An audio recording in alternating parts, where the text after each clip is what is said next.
Estados Unidos nagbabala sa China na handa na di umano ang sandatahang lakas nito sa isang digmaan at pasabugin ng mga barko ng People's Liberation Army of China. Isa sa mga pruweba ng Amerika ay ang pagdideploy nito ng USS Nimitz aircraft carrier sa West Philippine Sea.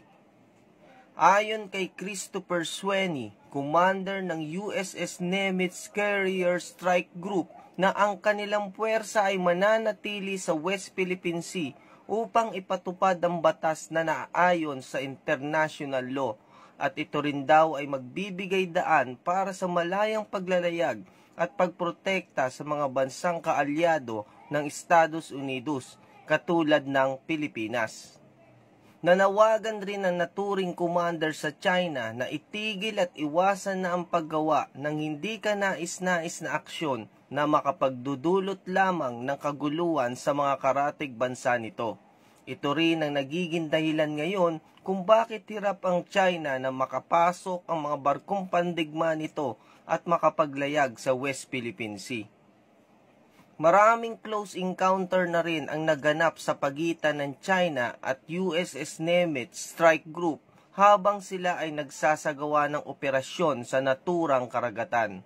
Sinusubukan di umano ng People's Liberation Army of China na ito ay pigilan, ngunit sa lahat ng insidente ay bigo ang China na paalisin ang US Aircraft Carrier Strike Group sa tinatawag nilang teritoryo. Nakaposisyon at handa na di umano ang mga barko ng United States sa karagatang inaangkin at sinasakop ng buo ng China. Ang USS Nimitz ay nangako na palaging magbabantay upang pigilan ng claims ng China sa karagatan. Kasama ng USS Nimitz aircraft carrier ang Destroyer Squadron 9 ng US Navy na binubuo ng 5 guided missile destroyers. Habang sa deck o ibabaw naman na naturing carrier ay nakaabang ang mga killer fighter jets ng Amerika at walang katulad na FA-80 Super Hornets, kasama na dyan ang mga Seahawk helicopters. Mayroon rin joint patrol ang nasabing carrier kasama ang ating PCG at Philippine Navy sa West Philippine Sea. Ito ang nagiging pahirap sa mga incheck ngayon kung bakit madalang na ngayon ang pagpasok ng mga Chinese Coast Guard at warships sa West Philippine Sea. Hindi rin ito magawang mapaalis ng China sa sinasabi nilang teritoryo.